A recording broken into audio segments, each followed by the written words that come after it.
All right, welcome back. This is Daybreak, reaching you live from the nation's capital right here on Trust Television. Going to take a look at the dailies on Daybreak now, and beginning with the Daily Trust newspaper.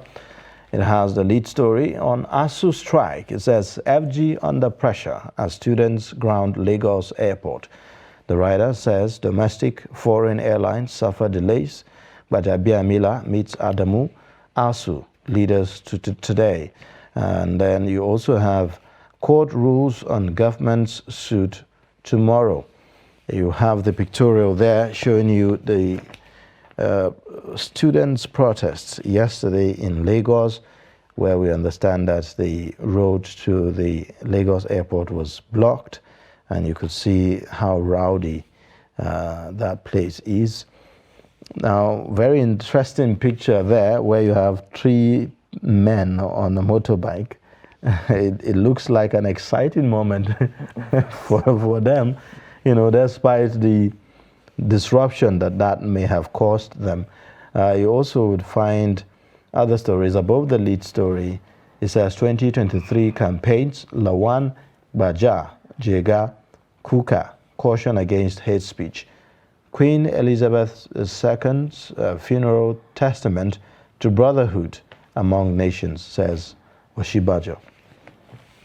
Then other stories on page 4, for instance, you'd find bandits kill 4 children, abduct 16 others in fresh Niger attack. Below the pictorial, FG considers pay rise for workers over inflation. That's on page 7. Evans, co-defendant, sentenced to 21-year jail for kidnapping, on page 6.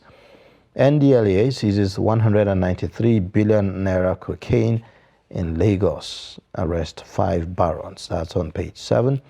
Disquiet over selection of co-investor for Nigeria Air. That's on page 19. That's that for the Daily Trust newspaper this morning. Now let's take a look at the Nation newspaper.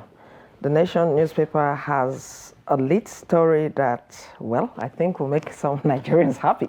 Federal government plans salary raise to cushion inflation effects. Then we have another story just beneath that. PDP crisis, dismissing Wike dangerous, autumn warns. And then above that, flood, 13 states to stockpile food, evacuate residents. It has a rider that says Kainji Shiroro Jeba dams to overflow as Cameroon opens Lado Dam. Then we also have above the masthead, Bishop Kuka, I paid 30 million ransom for my priest. We also have another story here. Evans jailed 21 years for kidnapping and collecting $420,000. Then we also have a pictorial here, and beneath that, it has a caption that says, "World leaders pay respect as Queen's remains are interred." These are the major stories on the Nation newspaper for today. All right, so let's take a look at the Punch newspaper. The lead story there says Queen Elizabeth's funeral. World leaders over 4 billion audience bid farewell. You'd also find Truss, Boris Johnson, Blair, 4 other ex-prime ministers pay last respect. Obasanjo eulogizes late Queen, says that she carried herself with dignity. We look forward to a prosperous reign, Oshibajo tells King Charles III. And then, of course, the pictorial there showing you the moment when the Queen's coffin was taken. And then you also would have other stories above the masthead that says Nigeria's second quarter debt hits 42 trillion naira amid revenue crisis.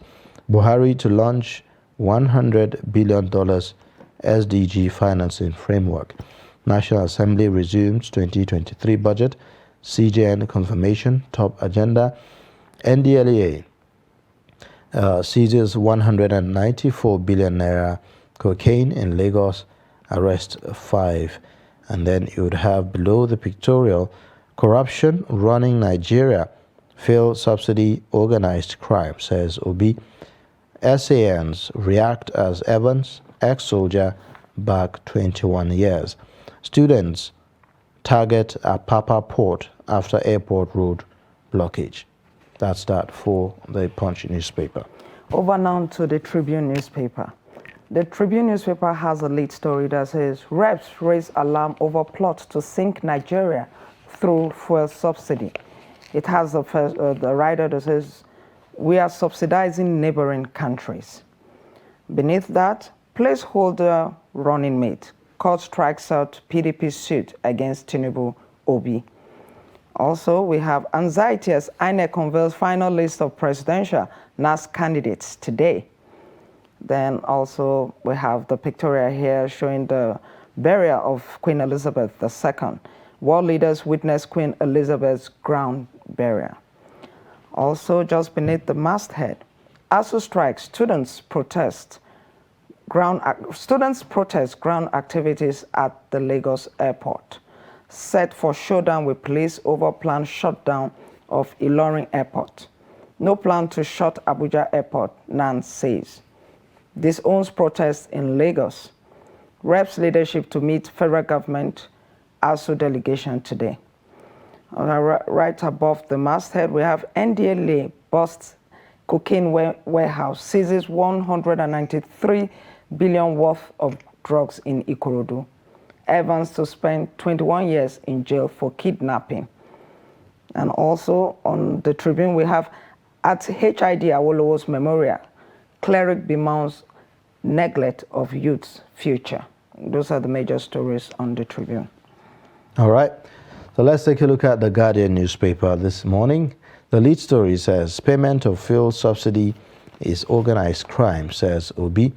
And then you have above the lead story how bureaucratic bottlenecks obstruct Nigeria's development by Afe Babalola. INEC false claim it failed to register 7 million voters. And then you would find relocate communities urgently over flooding. NEMA warns 13 governors. So Kapu raises alarm over southern Kaduna invasion.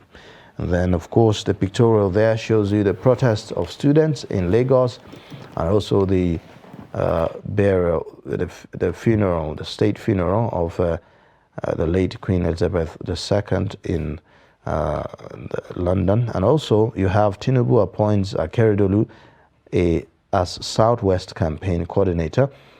Tributes, tears, prayers as world beats Queen Elizabeth II goodbye. That's that for the Guardian. Also, now let's go to the Leadership newspaper.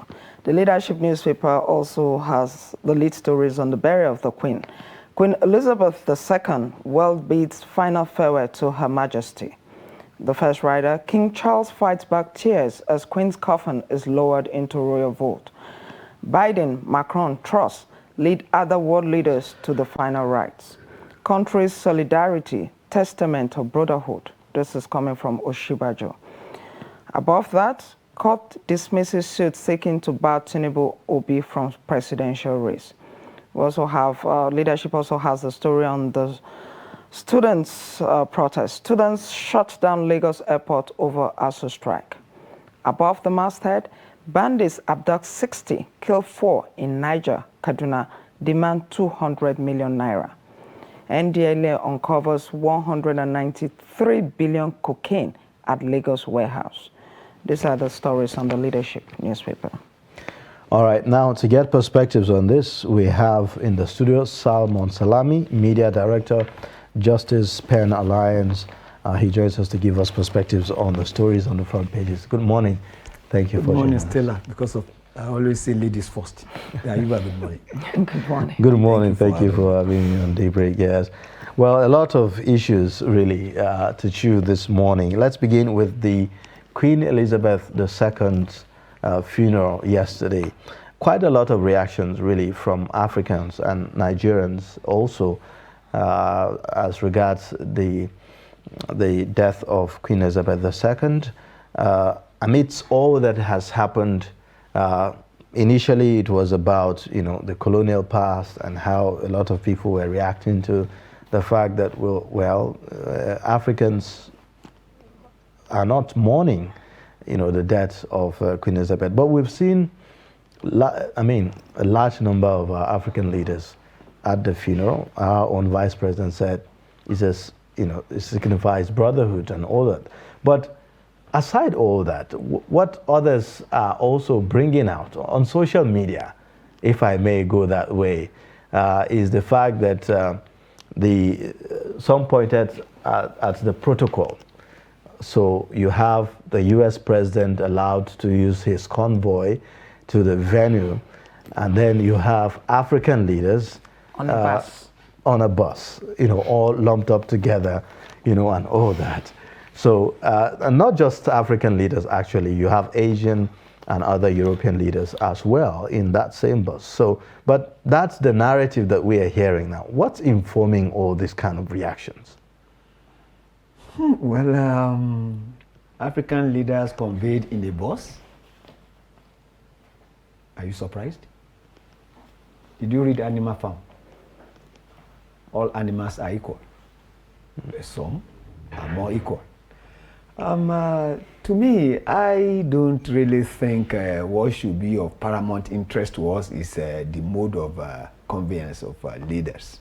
Rather, it should be the lesson therein in the death, the life, death, and funeral of the London Bridge that some people said has fallen down. Let us deal with substance and not form.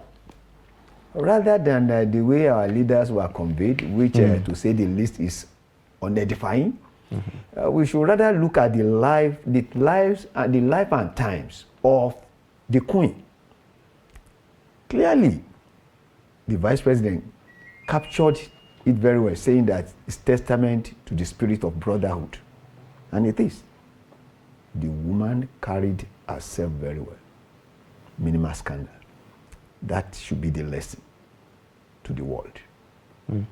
One thing that struck me was the fact that when people were walking past, that was before yesterday, before the burial, over the weekend, there were some persons that were on the queue for 14 hours, 13 hours, just to spend a few seconds to pay their respects to the Queen.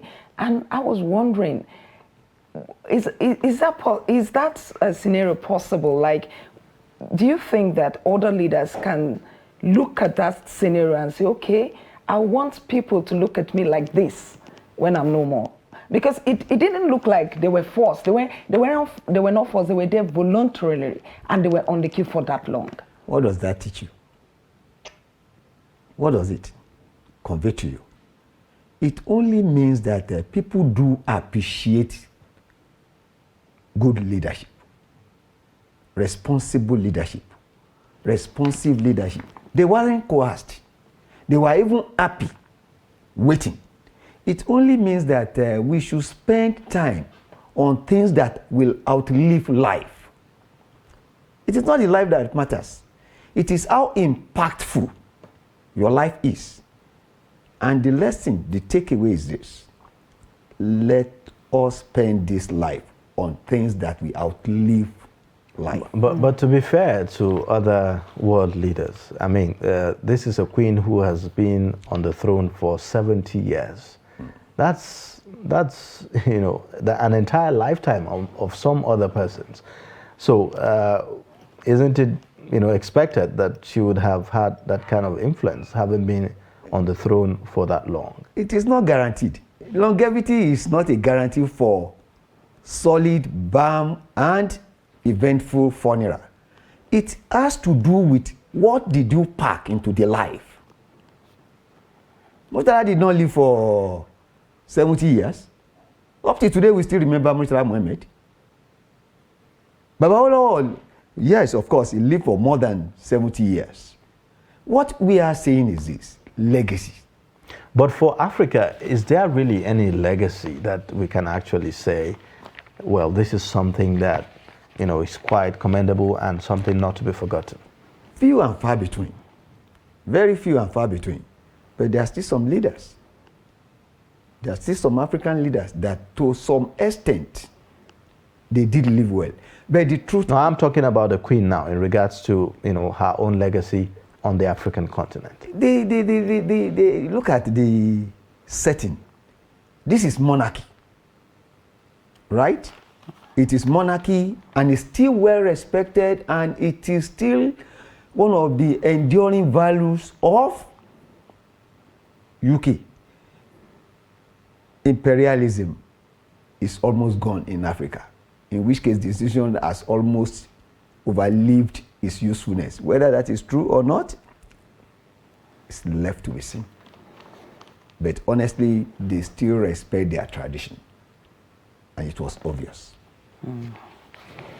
All right. Well, quite a lot of events happened, actually. One of them also is the issue of the students' protest in Lagos yesterday. Travelers were stranded at some point because the road leading to the airport was blocked. Should it go that far? Should we go that far in terms of, venting our frustration? Good morning, students. If they are just waking up, good morning. It only shows that, unfortunately, here in Nigeria, your destiny is in your hand. It is the failure of government. Thank God, protest is legal. There is nothing illegal about protest. All I will implore them to do is that they should make sure that they conduct themselves. What do you think informed the choice of the airport? Well, because that is where the elite go. That is what touches them. Do you expect them to go to Jabi Park and protest? It's like the government is disconnected. There's a disconnect between the government and the people. For Christ's sake, how will you shut the universities for almost 8 months and you still feel it is right? With due respect to Mr. President, Mr. President met with the pro-chancellors. And when it was time for Mr. President to respond, I have listened to you. I will make more consultation. That is all you can hear from me now. Which other consultation? I mean, with his lieutenants, you need to consult, isn't it? For God's sake, there must be an end to consultation. Let us reopen the universities. Well, about last week, maybe a couple of, say, almost 2 weeks now, after a meeting, another committee was set up, which included the Minister of Education, it included some vice chancellors and some pro-chancellors, and even Nimi Briggs was part of that committee. Exactly. And I remember asking a question then that this committee does not have a timeline to which it's supposed to complete its work. Because ordinarily, a lot of people that would have expected the students to wait for the outcome of that committee before embarking on this protest. The committee was given 2 weeks. 2 weeks, 2 clear weeks. You see, the truth is this. Honestly, there is no way we can justify the closure of university for 7 months, and we are still counting. It is insensitive. No other. Look, let's come clean. I am very, very. Those who know me very well know that I campaign for Baba. I respect him. I still respect him. But honestly, there are quite some things that up to now do not add up. This is one of such things. There is no explanation, that is no justifiable explanation for the closure of universities up till today. What is more annoying? You see ministers showing all the photographs of their students or children who graduated abroad. Meaning what? To hell with you people, we care less. Insensitivity. And the students have shown them that, look, enough is enough. But a caveat, they should ensure that it is orderly.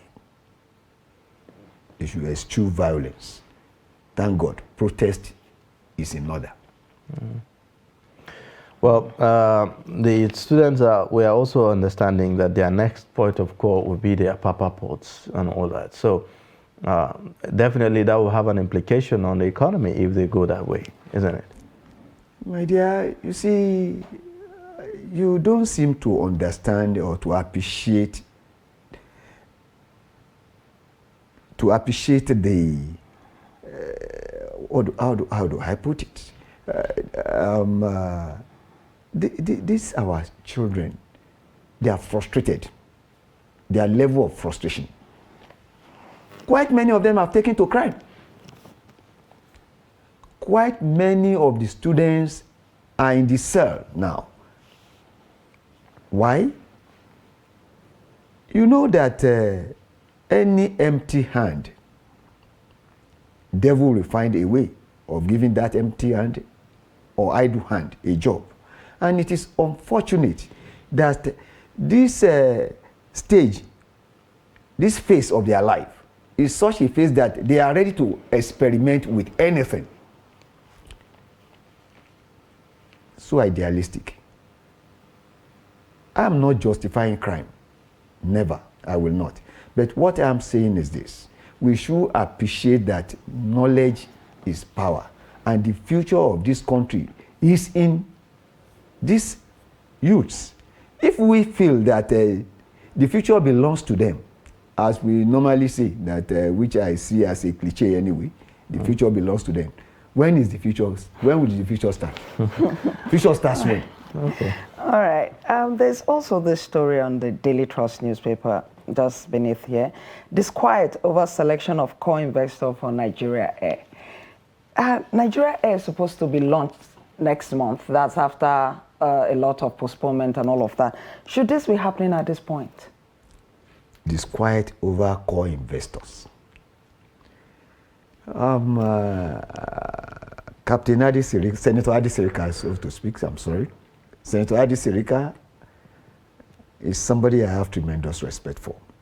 Not necessarily because he's the Minister for Aviation, but because of what he has been able to do in the aviation industry.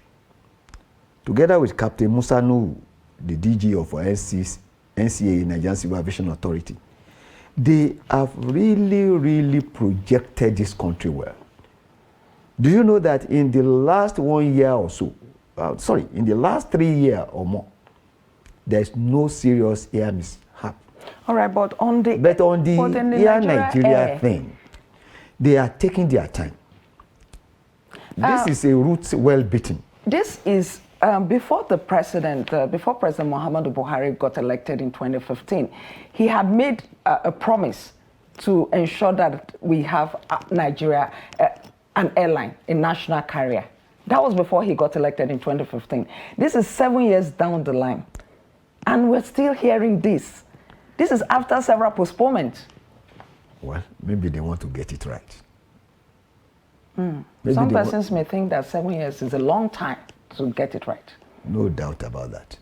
7 years is a long time. A very long time. Don't let me justify failure. There is need for them to do something about this. And it's the shame of the nation that we do not have a national carrier. All right, now let's take a look at another story. This time around, the NDLEA have made, I would say, they call it the biggest, busts in its history, in its entire history, intercepting cocaine of about worth about 193 billion naira. What does that say about the drug trafficking business in Nigeria? It's a thriving business, but I want us to look at not what they are doing now, but the leadership of NDLEA. You see, I've always said it that there are people in Nigeria who can make a change. Buba Marwa is one of such people. It is the leadership. Since Buba Marwa took over the affairs of NDLEA, you could see what has been happening there. In actual fact, he has smoked out almost all the barons. This is the power of leadership. If we are able to get it right, Nigeria can still rise again. But NDLEA keeps seizing these items, these drugs, and we keep hearing of more seizures and more seizures. Why does Nigeria appear like a veritable, like, you know, where the country where these drugs keep coming in, very fertile ground for these drugs? I do not really know why, but I want to believe that, Nigerians and the society generally, any society that worships money, any society that reward immorality, where value means nothing, where what counts is money, and does not really matter how you come about the money. This is what you see. It's unfortunate that we have gotten to this level where everything boils down to money, money and money, and it does not matter what you are doing to get the money, the source of the money. Nobody cares. You don't hammer. Do you think that there's been an increase in the inflow or in the trafficking of drugs within the Nigerian space, or is it the level of arrest, or the operations that have changed? Both. It is a thriving business. It has always been. It is just that at the ends of affairs now, you have somebody who is there to do the job. Does it also mean that more Nigerians are taking to the drugs? I don't know whether more Nigerians are taking to drugs. It is not for local consumption. It is exported. It is just a transit. Nigeria is like a transit camp, kind of, because of the lapses. Because it is easier for them to traffic in it from here. Now, it's one thing for the NDLEA to be doing its part. It's another for other agencies as well to cooperate and to collaborate with the NDLEA, because perhaps some of these drug dealers feel that it's easy to penetrate into Nigeria, maybe through the borders and the rest of them, right? So what kind of collaboration do we need to see to be able to cut down on the rate at which we are seeing these drugs trafficked? You are right. Before NDLEA busted the organized crime, how did he get into Nigeria? Do I need to tell you that we have our borders are porous? I don't need to tell you that. You know that. Do I need to tell you that some of the officials compromised? You have forgotten the case of RKI. The truth is this. If we want this country to work and to work well, all hands need to be on deck. And we must be patriotic. Okay. All right. Picking on another story, the Evans story. Finally, we have seen that he has been sentenced. So the question is, has justice been served? Looking at his sentence now, 21-year jail term. You see, Evans' story is a very sad story about the most celebrated case of kidnapping because of the huge amount of money involved. Has justice been done? What is justice after all? Justice is not only to the nation, but to Evans himself. Because if Evans is entitled to 8 years and you give Evans 21 years, is it justice? But I must commend the judiciary. Well, before you commend the judiciary, should the trial have taken this long? Evans was arrested in 2017. Do you think the trial should have taken this long? The wheel of justice grinds slowly. It's unfortunate. It could be faster, but all is well that ends well. All right, then. Some persons say that if crimes are dispensed with as quickly as possible, cases are dispensed with as quickly as possible, that it will serve as a deterrent, that will even serve more of a deterrent than the number of years you give to the convicts. Because if people see that, oh, if I do this, I get convicted, and you actually hear about them. You know, some persons actually forgot about Evans until this judgment came because of the number of years. The very nature of justice is such that it must be thorough. Yes, justice delayed is justice denied. Even justice rushed is no justice. There is need for thorough investigation, and this takes time in this crime. And if they don't do thorough investigation, you discover that it is a criminal offense in such a manner that it must be proved beyond reasonable doubt, and they must not leave any room. If they do, chances are that the criminal will go scot-free. That is not to say that that all is well with the judiciary. It is not well. There is need for the judiciary to up its game. All right, thank you so much. I think it's a good place for us to end the newspaper review for this morning. We appreciate you. Thank you so much for joining us on It's a delight being here with you people. Yes. All right, our guest reviewer is Salmon Salami, Media Director, Justice Pen Alliance. He joins us to give perspectives to some of the stories on the front pages of our newspaper.